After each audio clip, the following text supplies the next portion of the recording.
आज से जुड़ी बड़ी खबर सामने आ रही। ज्ञानव्यापी परिसर के संपूर्ण सर्वे की याचिका मंजूर हो गई। तो एसआई सर्वे की मांग वाली याचिका मंजूर हो गई और मामले की अगली सुनवाई अब 22 मई को होगी। तो मुस्लिम पक्ष को 19 मई तक ऑब्जेक्शन देने का आदेश है। बड़ी खबर आपको बता दें, ज्ञानव्यापी परिसर के संपूर्ण सर्वे की याचिका मंजूर हो गई। एसआई सर्वे की मांग वाली याचिका मंजूर हो गई है।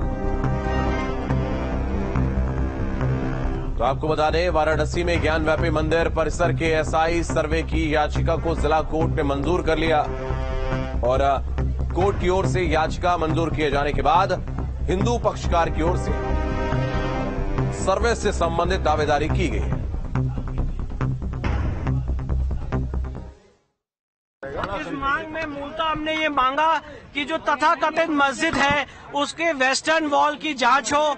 जो तथाकथित मस्जिद है उसके जो 3 गुम्बद हैं उसके नीचे हिंदू मंदिर का गुम्बद, हिंदू मंदिर का शिखर है, उसकी जांच की जाए। पूरे परिसर का ग्राउंड पेनिट्रेटिंग रेडार के जरिए सर्वेक्षण हो। साथ ही साथ जो 3 गुम्बद हैं उसके नीचे ग्राउंड पेनिट्रेटिंग रेडार के जरिए उसका सर्वे किया जाए। और आज इस पूरी एप्लीकेशन को सुनने के बाद ऑनरेबल डिस्ट्रिक्ट जज वाराणसी ने अंजुमन इंतजामिया को, राज्य सरकार को यह आदेश पारित किया है कि वो 19 मई तक अपनी रिटर्न आपत्ति दाखिल कर दें और इस मामले की अगली सुनवाई 22 मई को निर्धारित की गई है।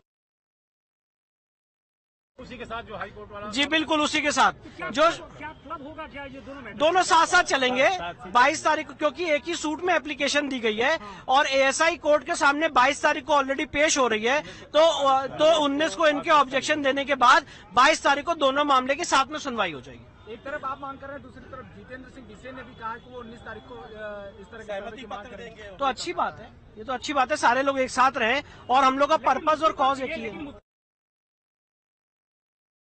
मोहम्मद के केस में पहली बात कोई हिंदू पक्षकार पार्टी नहीं था, उसमें उस समय की ब्रिटिश सरकार पार्टी थी। वो एक रिप्रेजेंटेटिव सूट भी नहीं था ऑर्डर 1 रूल 8 में। और दूसरी बात, अगर दीन मोहम्मद के जजमेंट को मानते हैं तो उसमें यह भी लिखा हुआ है कि वफ नहीं है और मंदिर तोड़ के मस्जिद नहीं बनाई जा सकती पैरा 40 में।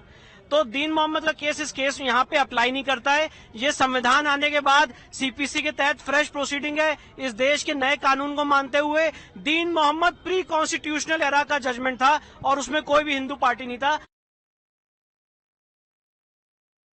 इस मांग में मूलतः हमने ये मांगा कि जो तथाकथित मस्जिद है उसके वेस्टर्न वॉल की जांच हो।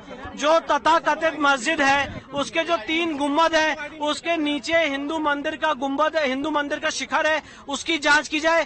पूरे परिसर का ग्राउंड पेनिट्रेटिंग रेडार के जरिए सर्वेक्षण हो। साथ ही साथ जो 3 गुम्बद हैं उसके नीचे ग्राउंड पेनिट्रेटिंग रेडार के जरिए उसका सर्वे किया जाए। और आज इस पूरी एप्लीकेशन को सुनने के बाद ऑनरेबल डिस्ट्रिक्ट जज वाराणसी ने अंजुमन इंतजामिया को, राज्य सरकार को यह आदेश पारित किया है कि वो 19 मई तक अपनी रिटर्न आपत्ति दाखिल कर दें और इस मामले की अगली सुनवाई 22 मई को निर्धारित की गई है।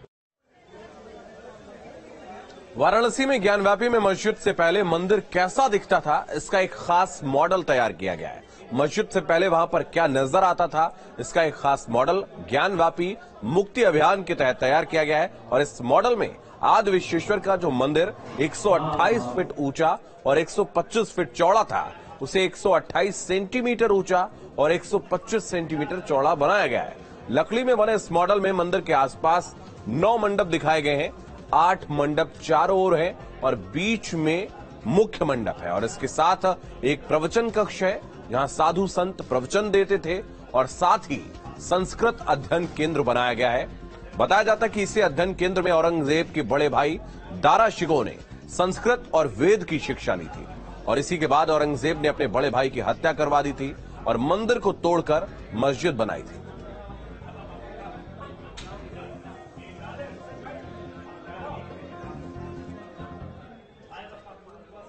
वाराणसी के ज्ञानव्यापी इलाके में कोर्ट कमीशन की कार्रवाई के दौरान 1 साल पहले मिले शिवलिंग की आकृति को आज 1 साल पूरा हो गया और ऐसे में हिंदू पक्ष आज महाउत्सव मना रहा है।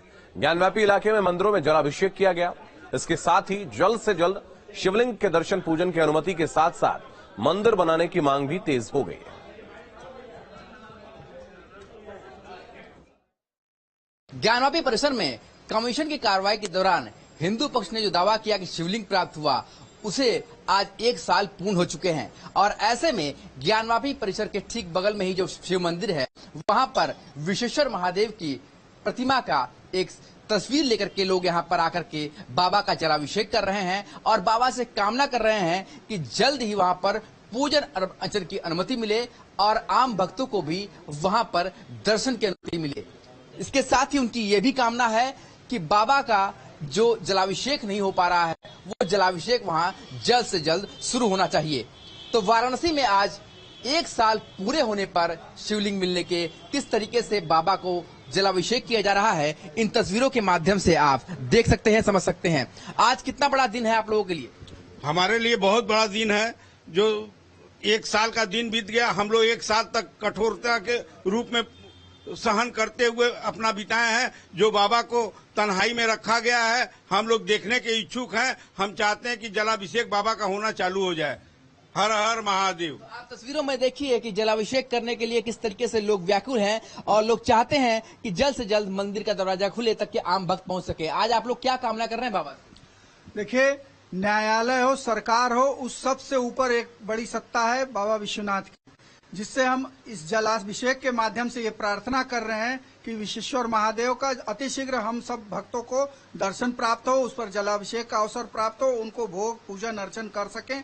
इसी कामना के साथ आज हम इस जलाभिषेक में शामिल हुए हैं। पूरे आप देखिए कि आज महादेव के मंदिर में जहां एक तरफ जलाभिषेक हो रहा है, पूजन हो रहा है, तो दूसरी तरफ मांग हो रही है कि बाबा का जो मंदिर बंद है उसे खोला जाए ताकि आम भक्त भी विशेष